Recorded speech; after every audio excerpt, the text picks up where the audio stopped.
Dalam bulan Kitab Suci Nasional tahun 2024 ini, kita diajak untuk mendalami tema Allah, sumber keadilan.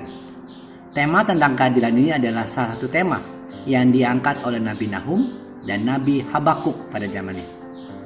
Ayat emas dalam BKSN 2024 ini diambil dari Nahum 1 ayat 7. Tuhan itu baik, tempat perlindungan pada waktu kesusahan. Dengan mengangkat tema Allah sumber keadilan, kita diajak untuk menyadari kehadiran Allah yang selalu bertindak adil dengan caranya dalam kehidupan manusia dan segala peristiwa yang terjadi. Selain itu, kita juga diajak untuk melihat salah satu sifat Allah, yaitu Maha Adil bagi ciptaannya. Dalam 4 pertemuan selama bulan September 2024 ini, kita diajak untuk mengenal Allah sebagai dasar pengharapan dalam kesulitan dan Allah sebagai pemulih kemuliaan manusia. Kita juga diajak untuk menjadi manusia yang benar dan untuk menjadi manusia yang bersukacita karena Allah yang adil. Shalom, saya Agustinus. Selamat datang pada channel Touch on Heavens. Mohon like dan subscribe untuk membantu channel ini bertumbuh dan firman Tuhan semakin diwartakan. Pada pertemuan kedua, kita membahas tema Allah memulihkan kemuliaan manusia. Manusia adalah makhluk yang mulia karena Allah menciptakannya sebagai makhluk yang secitra atau segambar dengannya.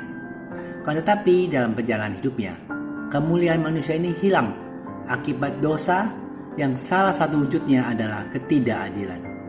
Mari kita membaca dan belajar dari bacaan kitab suci pertemuan ini yang diambil dari kitab Nahum bab 2 ayat 1-2. Pendobrak maju terhadap engkau, jagalah benteng, awasilah jalan. Ikatlah pinggangmu kuat-kuat, kumpulkanlah segala kekuatan. Sesungguhnya Tuhan akan memulihkan kemuliaan Yakub seperti kemuliaan Israel. Sebab para perampas telah merampasnya dan membinasakan carang-carangnya. Bacaan kedua yang singkat ini bercerita tentang kejatuhan kekaisaran Asyur sebagai bukti nyata bahwa Allah mendengarkan pengharapan Yehuda yang sedang dalam kesulitan. Allah tidak membiarkan umatnya berada dalam kuk penderitaan. Allah bertindak menghancurkan musuh yang menyulitkan kehidupan umatnya. Kenyataannya itu sekaligus menunjukkan bahwa Allah berkehendak memulihkan kemuliaan manusia yang rusak akibat dosa. Dosa dapat tumbuh dan berkembang baik dalam diri manusia maupun dari luar dirinya. Nabi Nahum menangkap potensi dosa untuk merendahkan martabat manusia, sehingga dapat kehilangan kemuliaannya sebagai ciptaan Allah yang paling luhur. Oleh karena itu, ia menyerukan nubuat tentang Allah yang berkehendak kuat memulihkan kemuliaan manusia.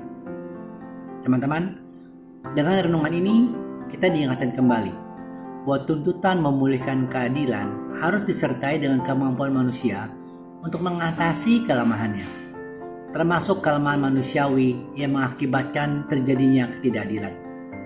Dengan mengatasi kelemahan di satu sisi, manusia beriman mewujudkan kembali keadilan. Di sisi lain, ia sekaligus memulihkan kemuliaannya dengan bantuan rahmat dan berkat Allah. Terkait usaha pemulihan ini, kita dapat juga mengambil contoh dari Yakub sebagai tokoh yang dapat kita renungkan. Yakub melakukan tipu daya untuk memenuhi hasrat manusiawinya. Tindakan menipu yang dilakukan Yakub sudah dimulai sejak dalam rahim ibunya, Ribka. Awal kehidupan Yakub yang sudah dimulai dengan tindakan melawan keadilan itu semakin terungkap jelas dalam kitab Kejadian bab 27. Banyak peristiwa tipu menipu yang melibatkan Yakub sebagai pemeran utama, Ishak serta Esau sebagai korbannya.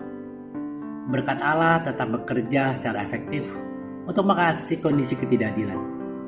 Yakub yang gemar menipu itu akhirnya mendapat pemulihan kemuliaannya sebagai manusia saat bergelut dengan seseorang yang ternyata Allah sendiri dari malam hingga fajar menjelang. Sebagai penutup, mari kita merenungkan upaya apa yang bisa kita lakukan untuk memulihkan kemuliaan manusia yang hilang akibat terjadinya penderitaan dan ketidakadilan.